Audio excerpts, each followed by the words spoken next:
Hello and good day sa inyo ngayon mga idol. Thank you for watching my channel, Marvelous Mark TV.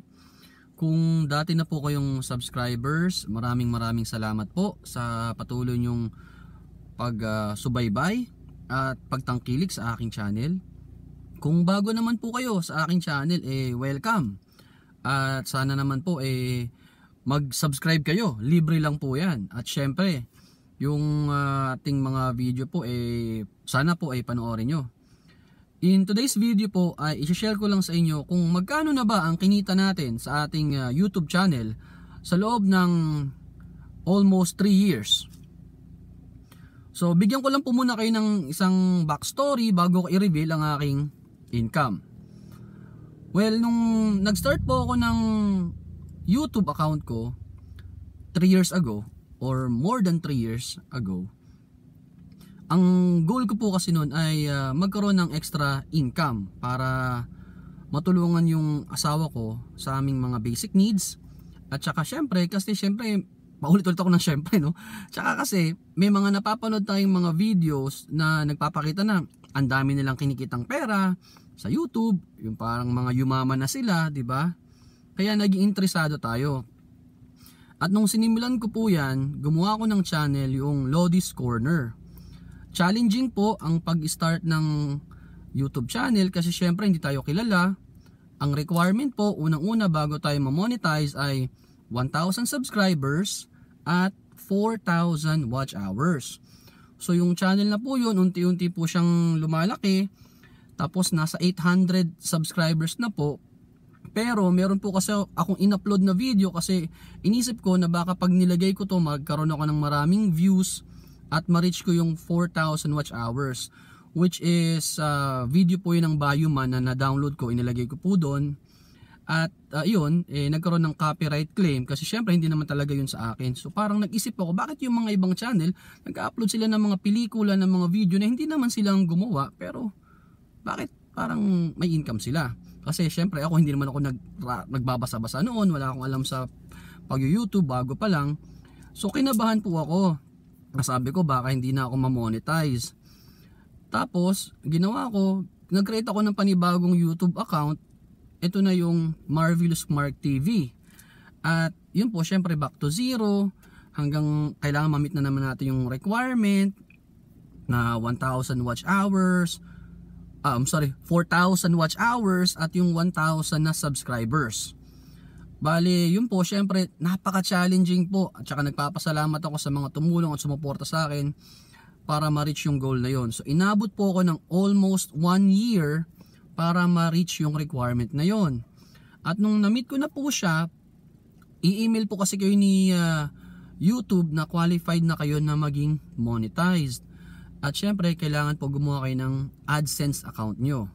So, yun na, nung gumawa tayo ng AdSense account at pinadalhan tayo ni Google na monetize na tayo. Pero yun po, after 1 year, dun pa lang mag-start uli yung panibagong journey mo para ka magkaroon ng income. Kasi kaka-monetize mo pa lang. So, dun pa lang magka-count yung per views mo, parang ganon. Tapos po, dumating po siya ng almost another 1 year na naman. Kasi, hindi nga tayo sikat, konti lang nanonood sa atin. At aminin ko, kahit ako po, pinapanood ko na rin ang sarili kong channel at videos. At ayan, nung dumating po yung January this year, ang naipon po natin na income nun, parang halos nasa $145. So parang ang average ko po per month parang nasa $7, $8, $9, ganyan. Tapos naipon po siya kasi ang ano po ni YouTube, pag naka $100 ka na, pwede ka nang ma-payout. So imagine niyo po, from na monetize ka, count ka naman ng almost 1 year bago ka sumahod. At automatic po siyang papasok sa inyong bank account, no, na i-assign nyo. Kasi nung time na yon, naka 100 na ako, wala pa akong bank account na nilalagay. So parang umabot pa siya ng 145. Tsaka ako naglagay ng bank account. Tsaka siya automatic pumasok. Tapos syempre, i-convert po natin yon. May mga bawas na yan sa taxes, sa pesos. Parang time na yon, mga times 54 per dollar . So sabi ng wife ko, kasi ano alam niya yung online banking ko. So nakita niya, sabi niya, ang kinita mo ay nasa 6,900. Tapos po yung unang sahod sa kanya po muna napunta. Syempre may mga kailangan kaming bayaran na mga bills. So yun, nagamit yung pera. After po nun, mga bandang July, yan, may panibago na naman akong kasalanan, kasi meron akong in-upload na video, parang how to download Red Alert. Tapos kasi syempre yung site na yon hindi naman na site, parang tutorial siya. Kasi inisip ko, pag gumawa ng tutorial baka maraming manood, mag-views, ganyan. Ay nagka-strike po ako na na demonetize, or yung parang natanggal po ako sa pagiging monetized na channel.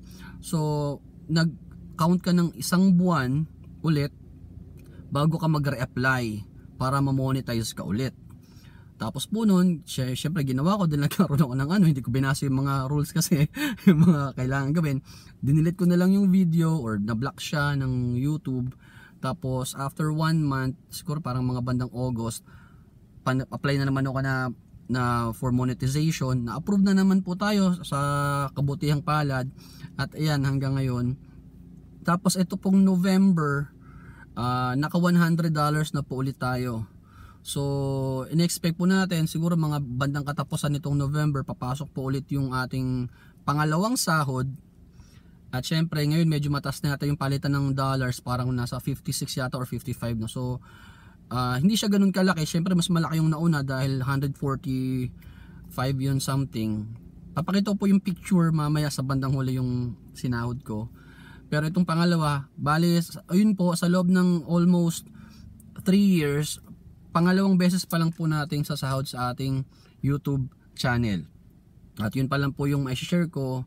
At iniisip ko nga po kung anong gagawin natin dun sa kikitain natin, kasi minsan naisip ko bumili ng bagong cellphone pang video or pang vlog natin, kasi yung ginagamit ko pong pang record ng mga video ko ngayon, yung tablet na ginagamit ko, sira na rin siya, umaangat na yung parang LCD niya.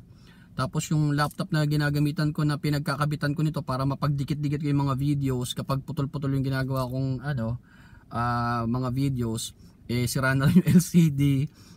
Isang laptop din, Windows 7 pa. So halos lahat ng mga gamit ko sira na. Pero yun nga, pag-iisipan ko kung saan ko gagamitin yung pera. Sana dumami pa yung subscribers natin, kasi ang goal ko po talaga, kung magiging sikat po tayo or maging 1 million subscribers tayo, yun yung katulad ng ginagawa ng mga ibang video na tumutulong sa ibang tao, namimigay ng pera, namimigay ng mga pagkain, mga gadgets, ganun po. Sana po matulungan nyo po ako na ma-reach natin yung ganung level para magawa po natin yung mga ganung klaseng pangarap ko ng mga video contents. At sana po lagi kayo nandyan para sa akin. Hanggang sa muli po, maraming salamat sa panonood ng aking video.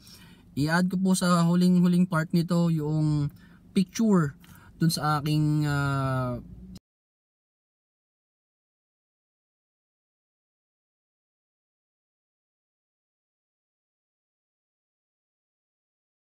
income. So maraming salamat po, at bye-bye at mwah chup chup. Thank you for watching. We'll be right back.